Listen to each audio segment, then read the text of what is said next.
अस्सलाम वालेकुम, कैसे हैं आप सब। आई होप कि आप सब लोग ठीक ठाक होंगे। वेलकम है आप सबका आपके अपने YouTube channel my own garden पे।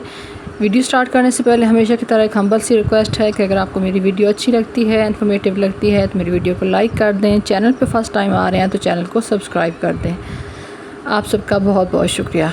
आज की जो वीडियो है वो आपने मुकम्मल देखनी है। और मुकम्मल क्यों देखनी है, क्योंकि काफ़ी सारे जो मेरे बहन भाई हैं जिनका कॉन्सेप्ट क्लियर नहीं होता अबाउट फर्टिलाइज़र, कि हम किस तरह का फ़र्टिलाइज़र जो है वो अपने प्लांट्स को दें, या गार्डनिंग जब हम स्टार्ट करते हैं तो जो बेसिक सी एक चीज़ होती है वो ये होती है कि आपने 2 से 3 चीज़ें जिनको अरेंज किए बगैर आप गार्डनिंग को स्टार्ट नहीं कर सकते। एक तो आपके पास प्लांटर्स होने चाहिए, बीज होना चाहिए, मिट्टी होनी चाहिए और फर्टिलाइज़र होना चाहिए। ये ऐसी चीज़ें हैं कि जिनमें से अगर एक भी चीज़ आपके पास ना हो तो आपकी गार्डनिंग जो है उसको आगे स्टार्ट तो आप किसी न किसी तरीके से कर लेंगे, लेकिन ये है कि उसको आगे कंटिन्यू करना आपके लिए बहुत ज़्यादा मुश्किल होगा। आज जो है मैं आप लोगों के साथ अपने जो ग्राउंड पे लगी हुई सब्ज़ियां हैं वो भी दिखा रही हूँ, और साथ साथ हम ये चीज़ भी आज की वीडियो में डिस्कस करेंगे कि आप कौन सा वाला फ़र्टिलाइज़र जो है वो अपने प्लांट्स को अच्छे तरीके से दे सकते हैं, और उस फर्टिलाइज़र का इस्तेमाल आपके प्लांट्स को किस तरह से जो है वो खूबसूरत बनाता है, आपके प्लांट्स की हेल्थ को अच्छा रखता है, आपके प्लांट्स को जो न्यूट्रिएंट्स की ज़रूरत होती है वो किस तरीके से वो प्रोवाइड कर सकता है।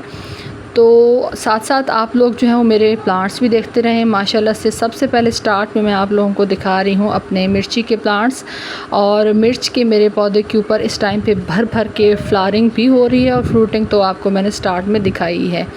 तो ये कुछ प्लांट्स लगे हुए हैं, आई थिंक 3 से 4 प्लांट्स हैं जो लगे हुए हैं। ज़्यादा जो है प्लांट्स गर्मी की शिद्दत की वजह से ख़राब हो गए। यहाँ पे मेरी भिंडी के पौधे जो हैं वो लगे हुए हैं, और भिंडी का जो फ्रूट है वो तो है ही है, लेकिन इसका फ्लावर भी कितना ज़्यादा खूबसूरत लगता है। तो इसकी भी बहुत अच्छे से ग्रोथ हो रही है। हमारे प्लांट्स माशाल्लाह से बहुत हेल्दी हैं, और जो हल्की फुल्की सी 2 बारिशें हुई हैं उसके बाद से काफ़ी ज़्यादा जो है वो प्लांट्स की ग्रोथ अच्छे तरीके से हो रही है। और ये ग्राउंड में जो मेरे पौधे लगे हुए हैं ये किस तरीके से ग्रो कर रहे हैं, इनको ग्रो करने के टाइम पे हमने कौन सा फर्टिलाइज़र ऐड किया था, ये सारी चीज़ें आज जो है मैं आप लोगों के साथ शेयर करूँगी। यहाँ पे हमारा मिंट लगा हुआ है। मिंट यहाँ पे हमने 2 तरह का लगाया हुआ है, एक पहाड़ी पुदीना और जिसे सफ़ेद पुदीना भी कहते हैं, और एक दूसरा पुदीना जिसे काला पुदीना भी कहते हैं, और साथ साथ जिसे चटनी में आमतौर पे ये देखिए, ये आप देख रहे होंगे, इसको हम चटनी में इस्तेमाल करते हैं। ये बड़े पत्तों वाला जो पुदीना होता है आमतौर पे बाज़ार से भी बहुत आसानी से मिल जाता है।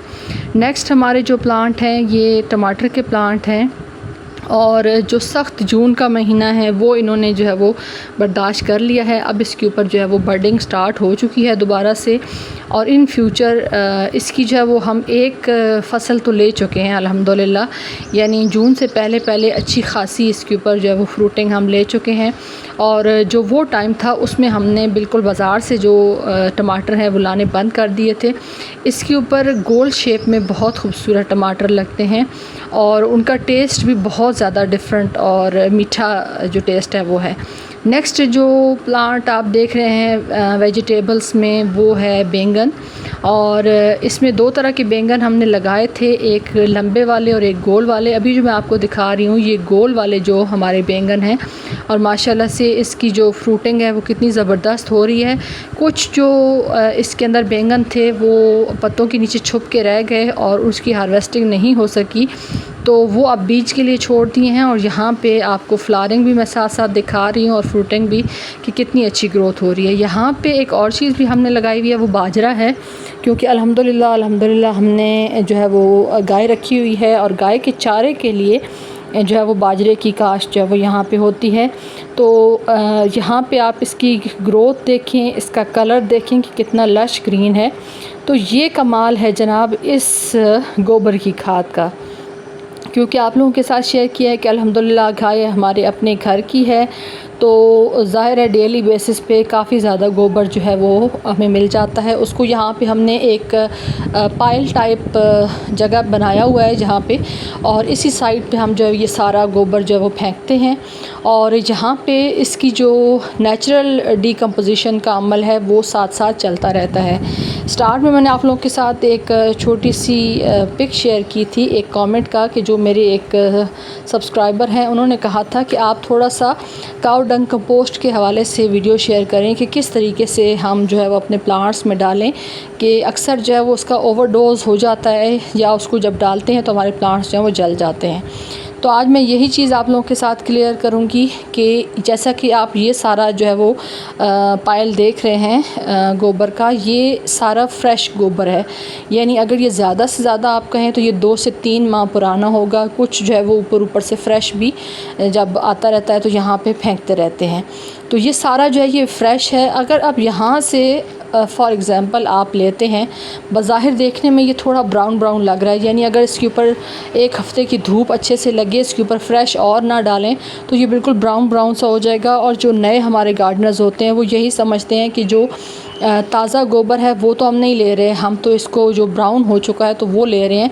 तो जब वो उसका इस्तेमाल अपने प्लांट्स के अंदर करते हैं तो क्योंकि इसके अंदर जो फ्रेश गोबर होता है इसके अंदर नाइट्रोजन की बहुत ज़्यादा मिक़दार होती है, तो उसकी ज़्यादा मिक़दार नाइट्रोजन की होने की वजह से आपकी जो प्लांट्स हैं वो इतनी जल्दी ख़राब होते हैं और जलते हैं कि हमारे जो गार्डनर्स हैं वो परेशान हो जाते हैं कि हमें तो सब ने कहा था कि आप गोबर की खाद डालें, लेकिन ये है कि गोबर की खाद कम से कम 2 से 3 साल पुरानी हो तब आप उसको इस्तेमाल करें, क्योंकि 2 से 3 साल पुरानी गोबर की खाद अच्छे से डिकम्पोज़ हो जाती है। उसके अंदर जो हार्मफुल इंग्रेडिएंट्स होते हैं जो प्लांट्स को जला देते हैं वो ख़त्म हो जाते हैं। जब उसके अंदर डिकम्पोजिशन का अमल अच्छे से हो जाता है तो फिर वो हमारे प्लांट्स के लिए उतना ज़्यादा नुकसानदेह नहीं होता। अब यहाँ पे जहाँ पे मैंने आप लोगों के साथ बाजरे का एक क्यारा शेयर किया था, उसके साथ जो खाली जगह है अब इसको तैयारी जो है वो हमने करनी है। और यहाँ पे इसको हमने अच्छे से फैला दिया है। ये तकरीबन आप कह सकते हैं कि 5 से 6 माह पुराना जो है वो गोबर है। और क्योंकि जो ज़मीन में हम लोग लगाते हैं तो अगर थोड़ा बहुत इसका ओवरडोज़ हो भी जाए तो वो इतना ज़्यादा नुकसान नहीं होता, लेकिन जो हमारे बहन भाई इस्तेमाल करते हैं गमलों के अंदर तो उनके लिए तो बहुत ज़्यादा, क्योंकि एक लिमिटेड स्पेस होती है गमले के अंदर, और अगर आप इसको इस तरह से यूज़ करेंगे कि एक छोटी सी स्पेस के अंदर अगर आप इसकी ओवरडोज़ कर देते हैं तो हमारा जो प्लांट है वो बिल्कुल भी सर्वाइव नहीं कर पाता।